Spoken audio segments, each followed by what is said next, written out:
Human trafficking. It's the fastest growing form of international crime. Nearly 36 million people today have been trafficked into forced labor and sexual exploitation. 1 in 3 of known victims are children. If you don't know what the problem is, you won't see it. This is a crime that is invisible unless you're aware of what it looks like.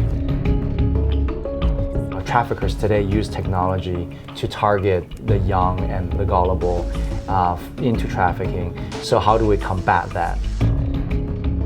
The scale of this modern-day slavery is made possible by the explosion of mobile and internet technology.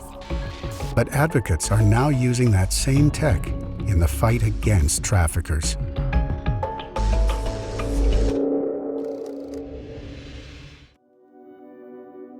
Trafficking has existed forever.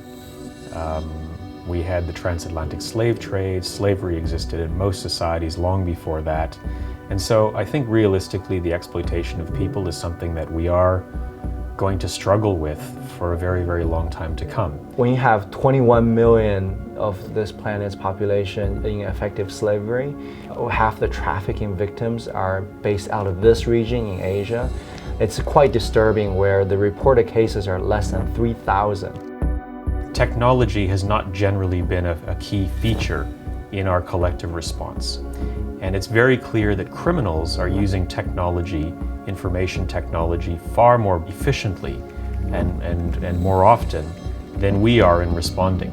Social media, the darknet, and mobile phones have given traffickers powerful tools to recruit, advertise, and organize, as well as spread child sexual abuse materials. It's actually quite a dangerous arms race between the traffickers versus folks like ourselves in government agencies that are actually trying to do social good. This is our opportunity to use the technologies we create and emerging technologies that we think will be particularly helpful in addressing this issue. What we're really trying to do is leverage innovation in technology and supply chains for better data collection and sharing in sectors that are known for human trafficking. There are technology available now through cloud, very affordable, highly scalable technology, along with education that can go a long way to stop the tide. With vulnerable and young lives at stake, this digital arms race is heating up. Private sector companies have developed cutting-edge data tools for law enforcement agencies. We've got a number of technologies that Microsoft has invested in, and what we tend to do is try to create these as free services for either law enforcement or other organizations to use to build up and bolster their efforts in this area. One of these technologies is called PHOTODNA. It's an image-matching technology used to break down a photograph into a unique mathematical fingerprint.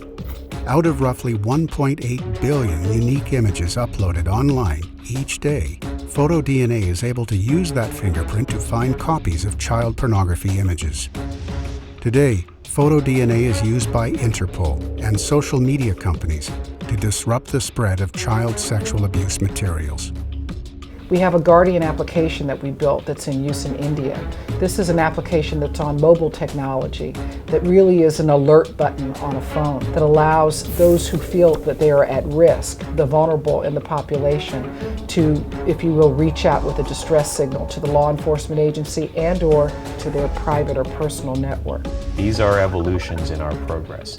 We've seen examples of the 6degree.org portal that IOM has launched with Microsoft, which is an opportunity for private citizens to contribute to the reintegration and humanitarian support of individual victims of trafficking. And we're hoping that will also build a movement of people behind the effort to address this problem comprehensively. The 6-Degree portal was really to establish an emotional connection between donors and victims. If you think of 6 degrees and the name of 6 degrees, within 6 degrees of human contact, you literally reach everyone in the world. So we want this to be pervasive, we want this to get a global reach, and we want to connect donors with victims. Information technology will continue to play a critical role in disrupting human trafficking, defending the most vulnerable at the ever-increasing speed of data.